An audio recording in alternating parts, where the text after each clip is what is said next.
सरकारी कर्मचारी बड़ झटका आग को आउ बढ़िबनी महंगा भत्ता तेबे कौन रही संपूर्ण अपडेट आसतु जानिबा ता पूर्व वीडियोटी को लाइक और शेयर करी चैनल को सब्सक्राइब करबा पई अनुरोध।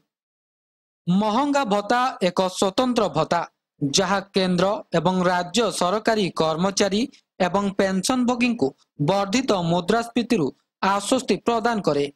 एही भत्ता सरकार वर्ष को दुई थर परिवर्तन करती, प्रथमे जानुआरी रे एवं द्वितीय थर जुलाई रे। जदि आपण निजे जड़े सरकारी कर्मचारी किंबा आपणक परिवार केही सरकारी कर्मचारी अछंती तेबे एही खबर आपणक पई जरूरी अटे।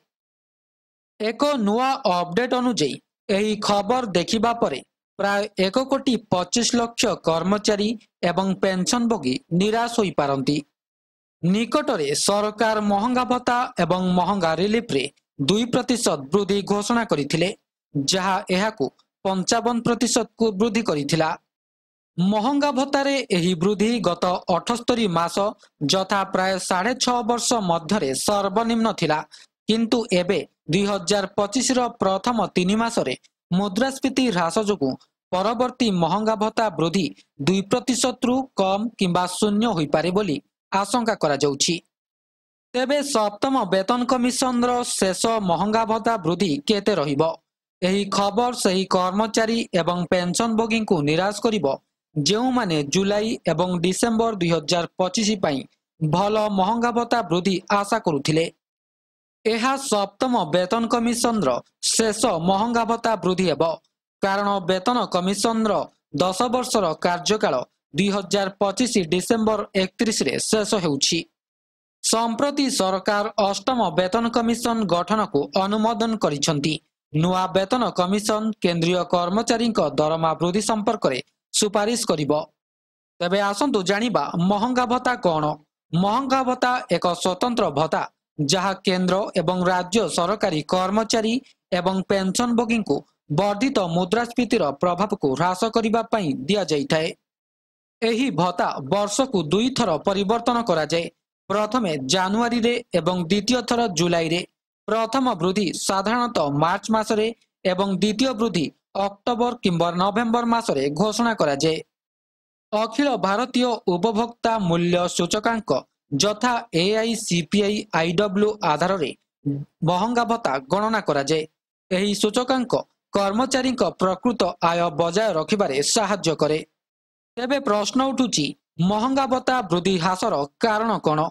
AICPI IW तथ्य 2025 रो प्रथम 2 मासरे ह्रास पाइछि, जहाँ कारणरू जुलाई एवं डिसेंबर 2025 पई महंगा भत्ता वृद्धि ह्रास पाई पारे।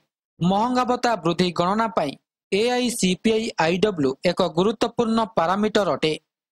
श्रम मंत्रालय अधीनस्थ श्रम ब्यूरोर सद्यतम तथ्य अनुଯାयी फेब्रुआरी 2025 रे AICPI IW 0.4 पॉइंट ह्रास पाई 142.8% रे पहुंची, जेतेबेले जानुआरी 2025 रे यह 143.2% थिला।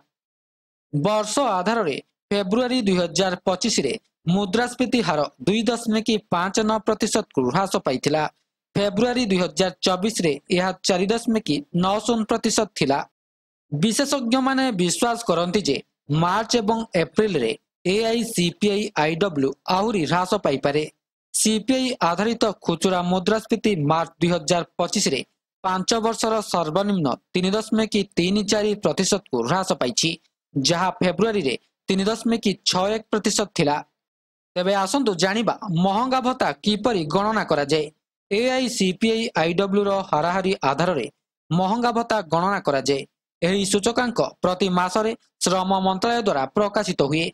जदि एही सूचकांक ह्रास पाए तेबे महंगा भत्ता वृद्धि मध्य ह्रास पाइथाए। जदि AICPI IW आगामी 4 मास पर्यंत ह्रास पाइबा जारी रखे तेबे कर्मचारी माने 2% रु कम किंबा शून्य महंगा भत्ता वृद्धि पाई पारंती। एहा कर्मचारी एवं पेंशनभोगी आय उपरे सीधा सड़क प्रभाव पकाइबो।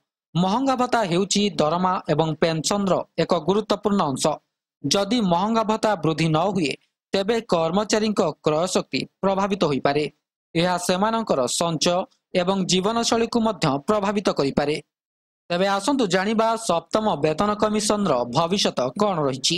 ଡିସେମ୍ବର 2025ରେ ସପ୍ତମ ବେତନ କମିଶନ ହେଉଛି ଏପରି ପରିସ୍ଥିତିରେ କର୍ମଚାରୀ ଏବଂ ପେନସନଭୋଗୀମାନେ ଅଷ୍ଟମ ବେତନ କମିଶନକୁ ଘୋଷଣାକୁ ଅପେକ୍ଷା କରିଛନ୍ତି।